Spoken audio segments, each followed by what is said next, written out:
sound of a gentle, rhythmic heartbeat, then fades slightly into the background. You know that feeling? The one where your heart starts to pound, your palms get sweaty, and your mind races with 1,000 what-ifs. That's fear. For the longest time, I thought fear was this giant, monstrous enemy I had to slay. Something to be ashamed of, something to hide. But what if I told you that fear isn't the monster? What if it's just a compass? Hi, I'm here to talk about a journey I've been on. One that I think we're all on, really. A journey to understand and let go of fear. So let's start with what fear actually is. At its core, it's a primal survival instinct.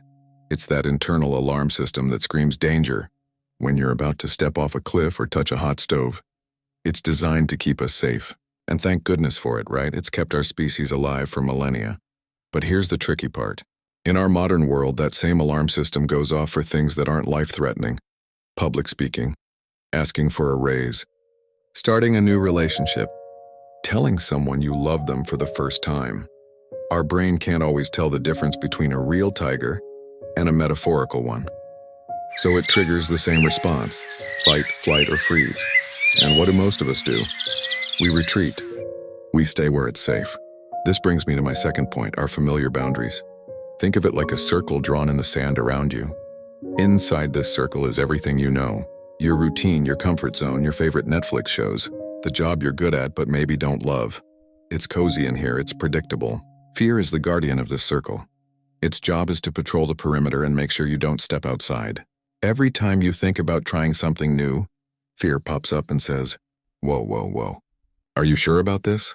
It's scary out there. You might fail. You might get hurt. People might laugh at you. Just stay here where it's safe." For years, I listened to that voice. I lived deep inside my circle. I turned down opportunities because I was scared of not being good enough.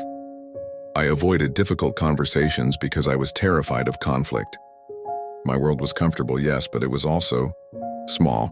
And I started to feel this deep gnawing sense that I was missing out on my own life. I was watching it happen from the safety of my little circle, but I wasn't truly living it.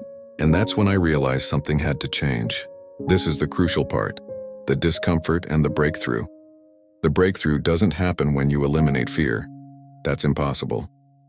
The breakthrough happens when you decide to act despite the fear. It's about learning to walk with it. I decided to take one tiny step outside my circle. For me, it was signing up for a public speaking course.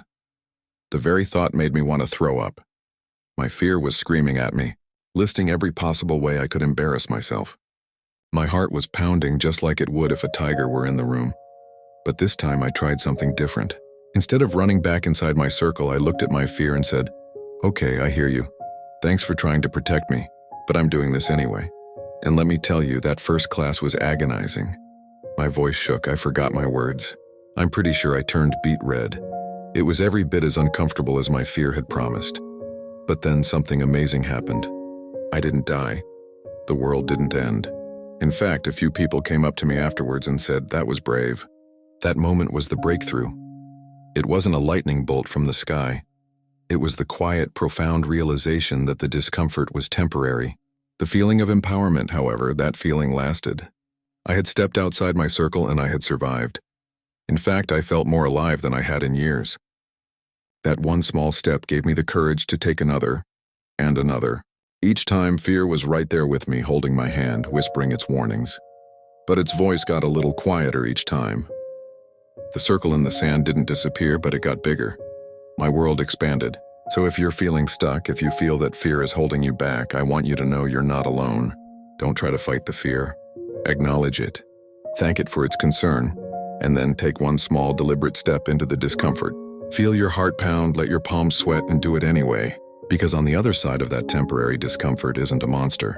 It's growth. It's a bigger, richer, more authentic life. It's the person you were always meant to become.